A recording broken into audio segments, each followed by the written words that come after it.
제가 이제 설교를 하는 거는 이렇게 연속해서 이어서 계속 지금 제가 설교를 하고 있지 않습니까? 이번에 설교할 차례가 사무엘상 25장이 되었는데 25장을 말씀을 여러 번 반복해서 이렇게 읽어도 왜 이 말씀이 여기에 기록되어져 있는지를 참 깨닫지를 못하겠더라고요. 그래서 속으로 이 말씀을 그냥 건너뛰고 그냥 다음으로 가야 되나 이렇게 지금 생각하고 있는 가운데 한 방송에서 책 한 권을 소개하는 것을 우연히 보게 되었습니다. 한나 아렌트라고 하는 사람의 예루살렘의 아이만이라고 하는 책인데요.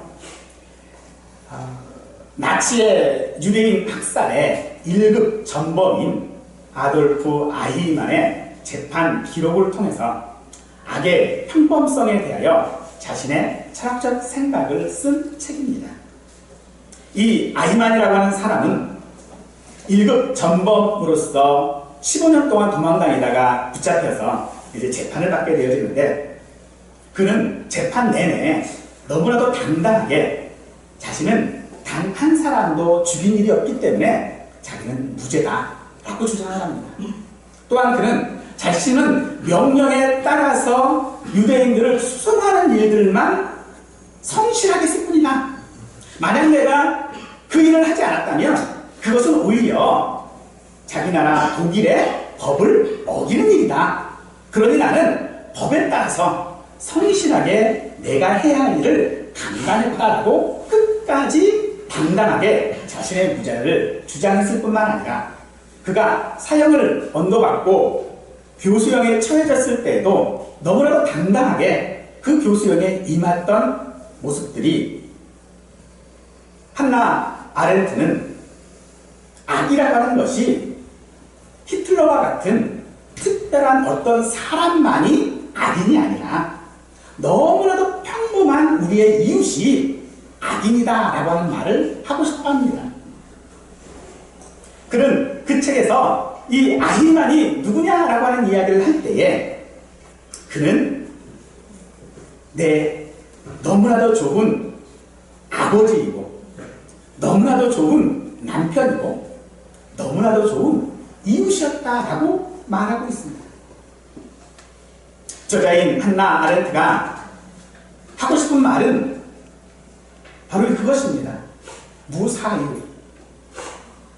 즉 아무 생각 없이 살면 평범한 그 누구라도 악인이 될 수 있다라고 하는 것을 말하고 싶어 했습니다. 오늘 사무엘상 25장은 우리 성도가 바로 그렇게 아무런 생각 없이 이 땅 가운데 살아가면 우리 성도 역시 악인이 되어질 수밖에 없다라고 하는 것을 우리에게 말해주고 있습니다. 그런데 그것을 말하기에는 조금 뜬금없습니다. 바로 도망치던 이 다윗이 2명의 아내를 맞이했다라고 하고 있기 때문입니다. 다윗의 아내였던 사울의 딸 미갈은 사울이 다른 사람에게 주었습니다. 그리고 다윗은 아히노암과 아비가일을 자기 아내로 삼았습니다. 이 아히노암은 이스라엘 사람으로서 장자인 암논의 어머니이고 아비가일은 차자인 길르앗의 어머니입니다. 그런데 이 아히노암을 대해서는 성경에 다른 언급이 없습니다. 그냥 암논의 어머니다 라고 하는 정도로밖에 그냥 이야기하고 있지 않은데요. 이 아비가일에 대하여져서는 꼭 수식어처럼 앞에 붙는 말이 하나가 있는데 나발의 아내였던 아비가일이라고 말하고 있어요. 지금 그가 다윗의 아내가 되었는데 다윗의 아내이기 이전에 나발이라고 하는 사람의 아내였다라고 하는 것을 성경은 계속해서 강조를 하고 있는 거예요. 도대체 무엇 때문에 이렇게 강조를 하고 있는지 잘 알지 못하겠습니다. 하지만 이 이야기의 시작은 다윗이 자신의 가장 유일했던 후원자였던 사무엘이 죽고 난 후에 사울을 피하여 엔게디보다 더 남쪽인 바란 광야, 다른 이름으로는 마온이라고 이야기를 하는데 그 바람 광야로 내려가면서부터 시작되었습니다. 그곳에 갈멜이라고 하는 지역이 있는데 이 지역에 나발이라고 하는 부자가 양털을 깎는다라고 하는 이야기를 들은 다윗이 사람을 보내 목자들과 양들을 보호해 주었으니 있는 대로 무엇을 좀 달라라고 나발에게 이야기합니다. 그런데 나발이 그것을 거절해버려요. 그러면서 다윗이 누구냐? 난 다윗을 모른다 라고 말하고 있는 거죠. 목자들과 양들을 보호해줬으니 좀 먹을 거 좀 달라, 뭐 좀 해달라 라고 이야기하는 거, 여러분들 드라마에서 많이 보던 장면 아닙니까? 시작부에서 노점상하는 아주머니, 할머니들에게 조폭들이 와가지고 물건을 발로 걷어차면서 보호세 내나 누구 마음대로 해서 장사하래 라고 하는 장면과 여러분 비슷하지 않습니까? 이게 어느 날 갑자기 와가지고 양털 깎고 있는데 와가지고 야 내가 너 보호해줬잖아, 너 내놔, 지금 이러고 있어요. 그렇지만 그 이야기에 대하여서 나발은 너무나도 당당하게 야 다윗이 누군데? 나는 그런 사람 몰라, 네가 누군데 나한테 와가지고 뭘 달라고 그러는 거야? 라고 거절을 해버려요. 다윗이 그 이야기를 듣고 화가 나가지고 자기에게 있었던 600명 가운데에 400명을 데리고서 당장 나발을 죽여버리겠다고 그러고 직접 칼을 들고 쫓아갑니다. 당시 이 목자들은 양을 칠 때에 광야나 산지를 다니면서 방목하는 형태로 양을 키웠습니다. 그렇기 때문에 늘 도적대나 강도의 위험이 있을 수밖에 없지요. 그러던 중에 그 나발의 목자들이 다윗이 거처하고 있었던 그곳에 우연하게 같이 있게 되었어요. 그러니 자연스럽게 다윗은 그들의 보호자 역할들을 할 수 있게 되어준 것이지요. 그러던 중에 양털을 깎는 때가 되었습니다. 이 양털을 깎는 때라고 하는 것은 주인이 자기 목자들에게 임금을 계산해 주는 때예요. 그러니까 지금까지 일했던 수고에 대하여 임금을 계산하는 그때가 되었는데, 마치 우리로 지금 얘기하자면 뭐 추수 때, 추수 개념이라고 우리가 볼 수가 있겠지요. 그렇기 때문에 다윗은 자기도 어느 정도 일정 정도의 목이 있다고 생각한 거지요. 그래서 사람을 보내서 몫을 좀 달라라고 이야기를 합니다. 그렇지만 그런 일들에 대해서 나발은 거절을 하는 것이죠. 나발의 한 종이 그 일을 자기의 여주인이었던 나발의 아내인 아비가일에게 가서 다윗이 우리 주인을 축복하려고 광야에서 전령을 보냈는데 주인이 그들에게 소리 지르면서 함부로 대했습니다 라고 하는 이야기를 이제 해주게 되어집니다. 그리고 그 이야기를 들은 아비가일은 급하게 목자들을 위해서 준비해 놓았던 잔치 음식들을 가지고 그것들을 나귀에 씌워서 먼저 보내고 자기는 나중에 뒤따라 가게 되어지죠. 화가 잔뜩 난 다윗이 나발을 죽이겠다고 달려올 때에 이 아비가일과 맞닥뜨렸습니다. 그리고 아비가일은 자기 남편을 죽이겠다고 하는 이 다윗을 만나 그 앞에 엎드려서 이 남편의 잘못들을 시인하고 모욕하는 일을 하지 말 것을 호소합니다. 다윗은 그런 아비가일을 칭찬하고 또 그 청을 들어주었습니다. 양털을 깎고 이제 집으로 돌아온 나발을 위해 아비가일은 왕의 잔치와 같은 잔치를 배설했습니다. 나발이 이를 기뻐하고 취해서 그 밤을 보낸 이후에 취하에서 잠들었다가 이제 일어났지요. 그때에 아비가일은 다윗을 만난 일을 말하지 않고 온전한 정신이 든 이 나발에게 다음 날이 되어서야 있었던 이야기를 해주게 되죠. 그 이야기를 들은 나발은 그 자리에서 낙담하여 돌같이 되었다라고 말하고 있습니다. 이 낙담하다라고 하는 말은요, 마음이 죽어. 우리로 얘기하면 심장이 떨어졌다라고 하는 이야기예요. 그 이야기를 듣는 순간 마치 심장이 떨어지는 것처럼 너무 놀래가지고 이 나발이 그냥 얼음처럼 되어버렸다는 거죠.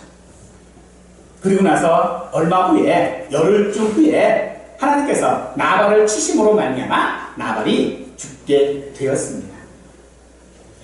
오늘 25장을 통해서 등장하는 인물들을 성경은 서로 대조시키고 있는 것들을 발견해 볼 수 있습니다.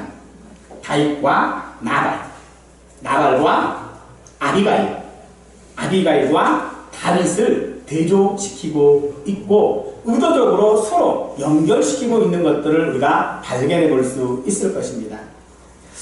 다윗과 나발은 완고한 사람이고 다윗은 그 고등목을 칠 칼로 등장했을 뿐만 아니라 보호받는 자와 보호하는 자로 묘사하고 있습니다. 나발과 아비가일은 어리석은 사람과 지혜로운 자로 말하고 있고요. 또 두 길의 결과가 죽음과 그리고 살리는 것을 암시하고 있다라고 하는 것도 우리는 쉽게 발견해 볼 수 있을 것입니다. 뿐만 아니라 아비가일과 다윗의 관계 역시 서로를 돕는 자로서 묘사하고 있다라고 하는 것을 우리는 이 사무엘상 25장을 통하여서 확인해 볼 수 있겠죠. 그러면 단순히 제가 말씀을 고민했던 이유가 여기에 있는 것입니다. 단순히 이런 교훈을 주시려고 이 말씀을 여기에다가 기록해 놓고 있는 것인가? 도대체 무엇 때문에 도망치던 이 다윗이 느닷없이 나와서 불량배처럼 나오고 깡패처럼 등장하였을 뿐만 아니라 갑자기 아내를 얻었다라고 하는 이야기로 마무리하고 있는지 참 아이러니했습니다. 하지만 보면 이 속에는 하나님께서 우리에게 하시고자 하시는 말씀이 있다는 것이죠. 단순히 교훈적인 것들을 말하는 것은 아닐 것이었습니다. 그래서 우리 한 사람씩 한번 살펴보십시다. 먼저 나발을 한번 살펴보시기를 바랍니다. 나발을 소개할 때 보니까 가장 먼저 그의 넘치는 부를 이야기하고 있습니다. 그가 얼마나 부자인지를 말할 때에 양이 3,000마리고 염소가 1,000마리라고 구체적으로 표현해 놓고 있습니다. 이것은 그의 삶이 재물로 정의되어질 뿐만 아니라 그는 재물을 지키기 위해 사는 사람이었고 그는 자신의 재물을 즐기다가 죽어간 사람으로서 그의 이름 나발이라고 하는 그 이름이 의미하는 것처럼 그는 어리석은 바보였고 그는 완고하다라고 하는 말은 목이 곧다라고 하는 뜻인데 완고하고 행실이 악한 자였다라고 말하고 있습니다. 결국 나발은 그의 이름의 의미대로 그런 삶을 살았던 사람이다라고 말하고 있는 것이지요. 출애굽기 32장에 보면 하나님께서 이 목이 곧은 백성에 대한 말씀을 하고 계시는데 그들이 누구냐면요, 이스라엘 사람들입니다. 하나님께서 이스라엘 사람들을 보시니 그들은 목이 곧은 사람, 즉 완고한 사람들이다 라고 말씀하고 있다는 거죠. 하나님의 백성들인데, 믿는 사람들인데 그 믿는 사람들의 모습이 하나님 보시니 완고했습니다. 나발의 종은 그 주인에게 대하여서 또 이런 평가를 하죠. 그는 불량한 사람이라. 더불어 말할 수 없는 사람입니다. 의논할 만한 지혜가 없는 사람이고 앞뒤가 꽉 막힌 사람이고 상대할 가치가 없는 사람입니다 라고 평가하고 있습니다. 여러분은 어떠세요? 여러분은 어떤 평가를 받기를 원하십니까? 오늘 내가 믿는 자로서 나는 무슨 평가를 받을까요? 하나님 보시기에 완고한 사람입니까? 내 주변 사람들이 보기에 불량한 사람입니까? 반면에 나발은 이 다윗을 또 이렇게 보고 있어요. 다윗을 억지로 주인에 대해서 떠나는 종이라고 말하고 있습니다. 억지로 주인에게서 떠나는 종, 그냥 간단하게 얘기하면 도망친 사람, 도망친 종이라고 하는 말이죠. 나발은 다윗이 자신에게 행할 일을 알고 있습니다. 다윗을 통하여 자기가 어떤 보호를 받았는지 그는 알고 있습니다. 그러나 자기 탐욕을 합리화하기 위해 다윗을 도망친 종이라고 하면서 빈번히 당시 출몰을 하고 있었던 강도와 부족과 같은 부류로 취급하고 있는 것입니다.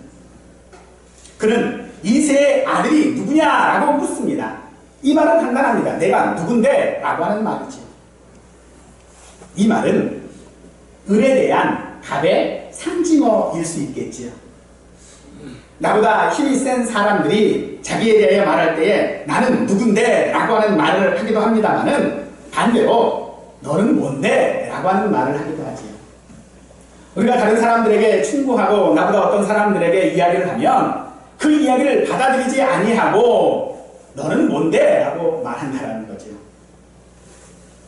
사랑하는 성도 여러분, 이 말씀은 나발에게 하는 말씀이 아니라 오늘 교만한 우리에게 하시는 하나님의 말씀인 것을 믿으시기 바랍니다.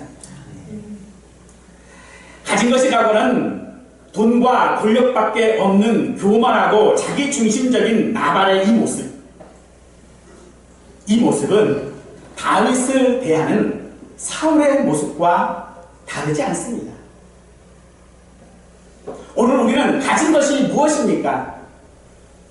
때로 우리는 난 가진 것이 없어 라고도 할 수 있겠습니다만은 어디 가만히 보면 우리는 가진 것이 없다라고 말하면서도 가진 게 참 많은 사람처럼 행동할 때가 있습니다. 내가 남들처럼 돈은 없지만 깡다구는 있어. 내가 남들처럼 배우지는 못했지만 나는 그래도 열심히 있어. 내가 남들처럼 이것은 없지만 그것과 비교하고 넘쳐날 수 있는 그 어떤 것이 있다라고 우리는 우리의 가진 것을 말합니다. 그런데 어찌 보면 그것이 우리에게 있어서 우리의 자기중심적인 교만이다라고 할 수 있을 뿐만 아니라 마치 다윗을 대하는 사울과도 같은 모습이라는 것이죠. 세상에서 우리가 섬기는 대상도 별반 다르지 않습니다. 바로 이것이 악의 평범한 모습입니다. 이것이 악의 모습이라는 것입니다.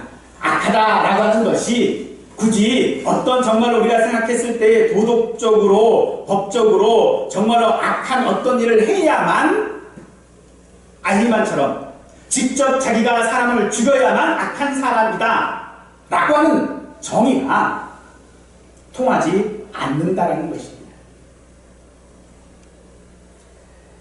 다윗이 나발에게 베푼 은혜는 밤낮 담이 되어 주었습니다. 이는 그가 성실하고 든든한 보호자가 되었다라고 하는 것이죠. 그로 인하여 나발은 그의 소유를 하나도 잃지 아니했다라고 말했을 뿐만 아니라 다윗은 이 나발에 대하여 나의 형제라고 칭하고 있습니다.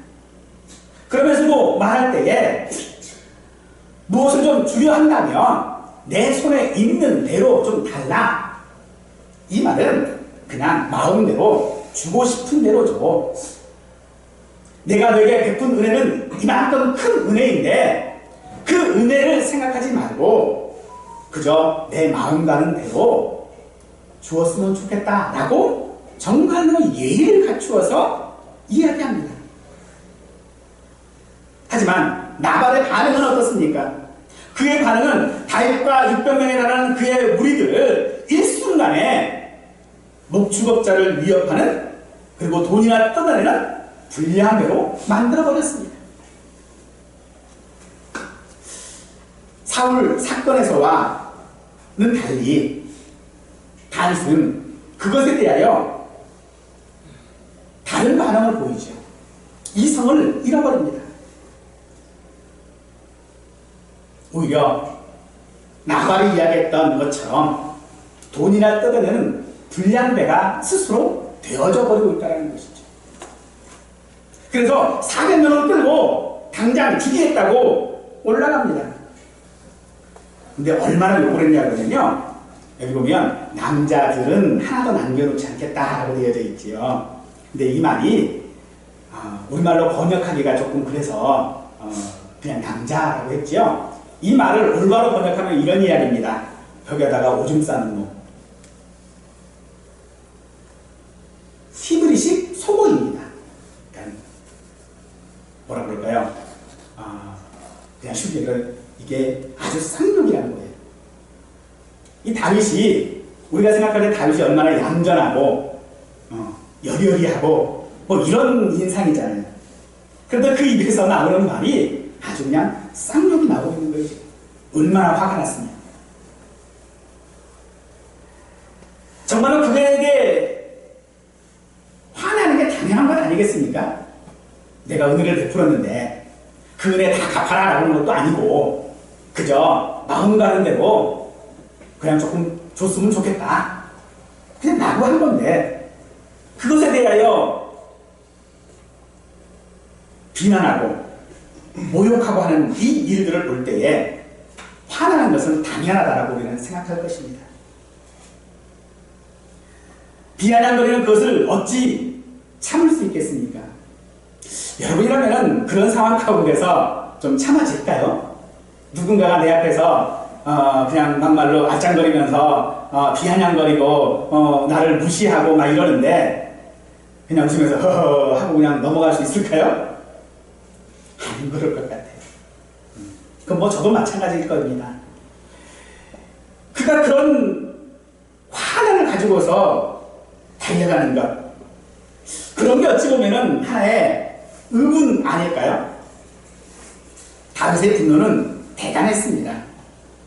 정말로 막말을 할 정도로 그는 대단한 화를 가지고 있었습니다. 어찌 보면 아히리만도 그러지 않았을까요? 이 아히리만의 재판은 36개국에다가 생방송을 했어요. 이 재판은 형식적인 재판입니다. 이미 아히리만을 죽이기로 이미 다 결정해놓고 하는 재판이에요. 그저 상징성으로서 모든 다른 나치의 전범들에게 보내는 메시지로서 나치즘이 얼마나 나쁜 것인지를 말하고자 하고 그들이 얼마나 유대인을 학살했는지 그들이 얼마나 악인인지를 전 세계에 알리는 상징성을 가지고 있는 그냥 재판입니다. 그런데 그런 재판에서 아히리만은 나는 안 죽였다,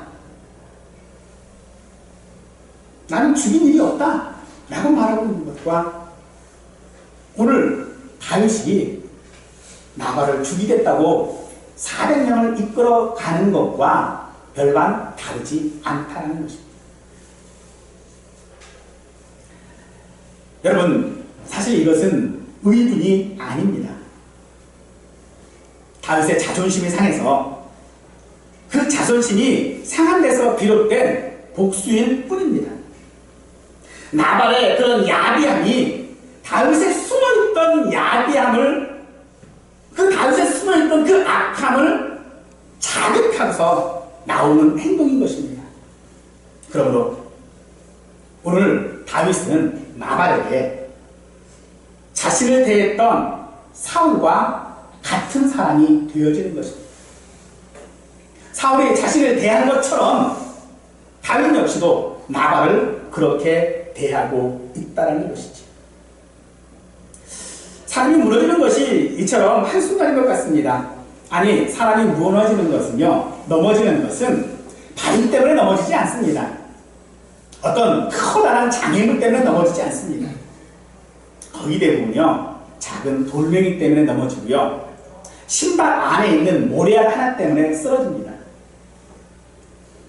다윗은 오늘 지금 자신의 그 마음에 상처를 준 그 자존심을 상하게 만드는 그것에 대하여서 무너져 버렸죠.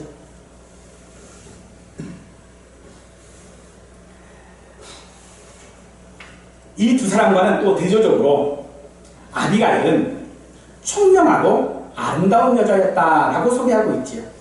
총명하다라고 하는 말은 똑똑하다라고 하는 말이 아니고 통찰력이 있다라고 하는 그런 뜻입니다. 통찰력도 있는데 예쁘기까지 했다라고 이야기를 하고 있는데, 이 아비가일은요 언제나 이 안에서 중재자로서 있습니다. 종이 아비가일에게 이 있었던 이야기를 해줄 때에 종은 전적으로 나발이 잘못했다라고 말하고 있죠.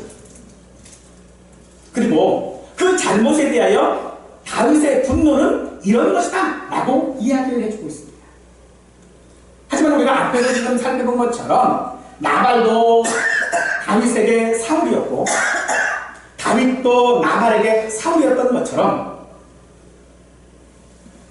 이 두 남자의 어리석은 행동으로 발생할 그 위기에 대한 해결책 혹은 그 일을 해결할 수 있는 사람은 지혜로운 이 아비가일의 손에 달려있다라고 말하는 것입니다.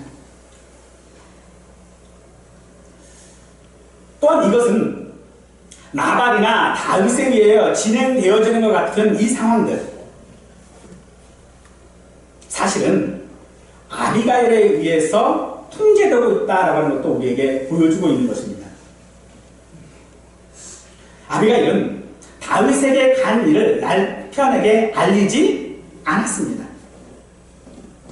그것은 그녀의 행동이 남편에 의해서 방해받지 않았다라고 하는 것을 말할 뿐만 아니라 그 일이 나발에게는요 전혀 알려지지 않았어요. 나발은 전혀 모르는 일이에요. 그 집에 있었던 종 가운데 그 누구도 나발에게 그 이야기를 한 사람이 없다라는 거죠. 그러나 반대로 자기와 떨어져 있었던 나발이 했던 모든 일들, 다윗이 했던 그 모든 일들이 누구에게 보고되어집니까? 아비가일에게 보고가 되어지거든요. 아비가일에 의해서 통제되고 있다라고 하는 것을 우리에게 잘 보여주고 있는 사건이기도 합니다. 분명한 것은 그녀의 발언의 내용은 간단합니다. 큰일 할 뿐이 후회할 만한 과오를 범해서 되겠느냐 하는 것이잖아요. 여러분, 나발은 다윗을 이중적인 잣대로 판단했어. 또 다윗도 나발을 이중적인 잣대를 들이밀고 생각합니다. 오늘 우리도 이중적인 잣대를 조심해야 됩니다. 남노레울의 생각들을 우리에게서는 벗어나야 될 뿐만 아니라 성경을 해석할 때에도 마찬가지입니다. 우리가 성경을 해석할 때에도 이원론을 굉장히 조심해야 합니다. 양쪽을 딱 나누어놓고 생각하는 거 조심해야 된다는 것이죠. 제가 악이 평범하다라고 하는 이야기를 지금 하고 있는 이유는 악은 악대로, 선은 선대로 딱 구별이 안 된다는 겁니다. 악에 선이 섞여져 있고요, 선에 악이 섞여져 있습니다. 그런데 그것을 구분하고 그것을 통찰력 있게 판단해야 할 것이 무엇입니까? 그것이 바로 우리가 해야 할 일이라는 것이죠. 그것을 통찰력 있게 판단하지 못한다면 우리는 언제나 이중적인 잣대를 들이밀 수밖에 없을 것입니다. 다윗이 자신보다 힘이 있는 사울에게는 아주 너그럽고 지혜롭고 신앙적인 태도를 보였습니다. 그러나 반대로요, 만만한 상대에 대해서는 힘으로 해결하려고 하지 않고 있어요. 해결하려고 하는 태도를 지금 보이고 있습니다. 그럴만 하니까 그랬겠지. 유대인들이 왜 학살을 당했을까요? 나치에 의해서 유대인들은 못쓸 인간들이었습니다. 다른 사람의 것들을 이렇게 빨아먹는 그런 벌레 같은 민족이었습니다.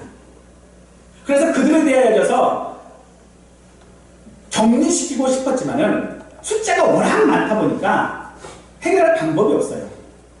그래서 그들이 쓰는 방법이 뭐냐면 학살인 거죠. 그런데 놀라운 것이 그 나치가 가지고 있는 그 어떤 문서에도 유대인들을 학살해라 라고 하는 말이 단 한 줄로 없다라는 것입니다. 그냥 최종적 해결 방법이라고만 되어져 있다고 해요. 오늘 우리의 모습이 우리는 정말로 나는 악한 사가 되겠다라고 결심하고 그 일을 하는 사람은 우리 주변에 아무도 없습니다. 하나님의 은혜에 나는 대적하고 나는 이렇게 악인으로 살아가겠다라고 하는 사람은 아무도 없습니다. 그래서 악이 평범한 것이다 라고 말하는 것입니다. 힘이 있는 사람에게는 복수하지 못하고 힘이 있는 사람에게 참아내는 것은 어찌 보면 그것은 비굴한 것이지 진짜 그가 너그러운 사람이라고 하는 표현은 아니라는 것이죠. 그런데 다윗은 자기보다 힘이 있었던 사울에 대하여는 너그러웠습니다. 그의 생명을 해하지 않았습니다. 그것이 하나님의 뜻이라고 믿었습니다. 그런데 자기보다 힘이 약한 나발에 대하여져서 하나님의 뜻이 어디에 있는지 묻지 않습니다. 그저 자기가 하는 행동이 마치 하나님과 같이 되어져서 하나님처럼 행동하고 있으니 오늘 다윗이 가지고 있었던 모습이라는 것이죠. 그러나 아비가일은 그런 다윗에 대한 모습이나 남편인 나발에 대하는 모습이나 동일합니다. 상대에 따라서 달라지는 것이 아니라 그 상황 판단을 통하여져서 대처하고 있고 그 처지들을 이해하고 있다라고 한다는 것이죠. 아비가일은 남편에게 다윗에게 가는 일들에 대하여져서 말하지 않았습니다. 그 기쁨을 충분히 누리도록 그 처지를 이해해 주었죠. 아비가일은 다윗에게 음식을 먼저 보냈습니다. 자기가 나중에 갔지요. 음식을 갖고 마음이 좀 너그러워진 다음에 다윗을 대하게 되어지는 것이죠. 마음이 그냥 화가 잔뜩 나 있는 상태에서 우리가 누구 상대를 만나면요, 화난 상대를 만나면 앞뒤 안 가리고 아마 주먹부터 나갈 거예요. 그런데 뭔가가 생각할 수 있고 뭔가가 한번 걸리는 것이 하나 딱 있어지면 잠시 생각하게 되니까 조금 안정이 되잖아요. 그러니 그 아비가일의 말을 들을 수 있게 되어진 것이죠. 이것은 바로 아비가일이 그들의 모든 처지들을 이해한 결과다라고 볼 수 있는 것입니다. 사랑하는 여러분, 오늘 우리에게 발견되어지는 것이 악한 모습이 아니라 하나님의 은혜이기를 원합니다. 창세기에서 하나님이 보시니 이 땅에 막연한 악에 대하여서 사람들의 모든 생각하는 것이 항상 악할 뿐이다 라고 보셨습니다. 오늘 우리는 무엇을 가지고 있습니까? 나발은 자신의 가진 것으로 자신을 나타내고자 했습니다. 자신의 가진 것으로 자기를 보이고자 했습니다. 하지만 그는, 하나님께서는 자신의 가진 것이 무엇이냐라고 하는 것이 아니라 누구인지를 하나님은 우리에게 묻고 계시는 줄 믿으시기 바랍니다. 내가 누구냐라고 묻고 있다는 것입니다. 이것은 곧 우리가 생각해야 될, 믿음의 사람으로서 생각해야 될 우리 믿음의 모습입니다. 내가 누구냐를 생각해야 된다는 것입니다. 이 생각을 하지 아니하면 우리도 평범한 사람들처럼 악인일 수밖에 없다라고 말하고 있는 것입니다. 생각 없이 하는 우리의 모든 행동들은 신앙적인 태도가 아닙니다. 오히려 생각 없이 믿는 믿음은 그건 믿음이 아니고 그냥 맹종입니다. 주님은 우리에게 맹종을 요구하고 있지 않습니다. 생각하라는 것입니다. 하나님께서 나에게 어떤 은혜를 베푸셨는지, 하나님께서 내게 어떤 사랑을 주셨는지 생각하라는 것입니다. 이것저것 생각할 것 없이 다 묻어놓고 그냥 무조건 믿습니다 하는 것이 아니라는 것입니다. 여러분, 오히려 생각 없는 믿음은 우리 스스로에게 복이 될 뿐만 아니라 걸림돌이 되어질 것입니다. 히브리서 13장 3절 말씀을 보면 이렇습니다. 너희도 함께 갇힌 것 같이 갇힌 자를 생각하고 너희도 몸을 가졌은즉 학대받는 자를 생각하라. 뭐 우리날 사자성어로 이야기하면 역지사지겠죠. 돕는 자가 되어야 된다는 것입니다. 이 땅 가운데 함께 살아가야 한다라고 하는 것입니다. 악이 평범한 세상이 아니라 모든 일들의 기준이 믿음이 되어져야 한다라고 하는 것을 우리에게 말씀하고 있는 것입니다. 다윗은 아비가일의 말을 그저 한 여자의 말이 아니라 하나님의 말씀으로 들었습니다. 그런 그 말씀을 들을 때에 하나님을 찬송하며 살아계신 하나님을 언급하고 계십니다. 살아계시다라고 하는 말은 일하신다라고 하는 그런 말입니다. 일반적으로 우리는요, 우리 자신들을 비난하는 어떤 말이나 책망하는 그런 말은 그냥 무시하려고 합니다. 그냥 지나치려고 합니다. 그러나 그 속에서 우리는 하나님의 준엄하신 말씀을 듣는 복이 있어야 될 줄로 믿습니다. 사울은 끊임없이 그의 삶 가운데 실패를 했지만 그 실패 가운데 결코 하나님의 말씀을 듣지 못했습니다. 하나님의 소리로 듣지 못했습니다. 그러므로 다윗에게 아비가일은 그냥 아비가일이 아니라 하나님의 은혜인 줄 믿으시기 바랍니다. 우리에게도 일들이 있을 때에 분명 화나고 스트레스 받는 일들이 있습니다. 그냥 그렇게 스트레스 받고 화가 나고 그러면 그냥 없었던 일처럼 그냥 웃으라 라고 하는 말을 아마 어찌 보면 그 말이 더 스트레스일지도 모를 것입니다. 그런데 사랑하는 성도 여러분, 그 속에 역사하시고 그 속에 살아계신 하나님의 일하심을 발견하시기 바랍니다. 그 속에 하나님의 은혜가 있음을 믿으시기 바랍니다. 다윗에게 아비가일이 그 분노를 은혜로 바꾸어 놓은 것처럼 사랑하는 성도 여러분, 오늘 우리 주변에 너무나도 평범한 악, 내 주변에 나를 화나게 만들고 나를 스트레스로 받는 그 일들을 사랑하는 사람은 그것이 하나님의 은혜로 변화되어지는 놀라운 은혜들이 저와 우리 모든 성도들에게 넘쳐나게 간절히 축원하겠습니다.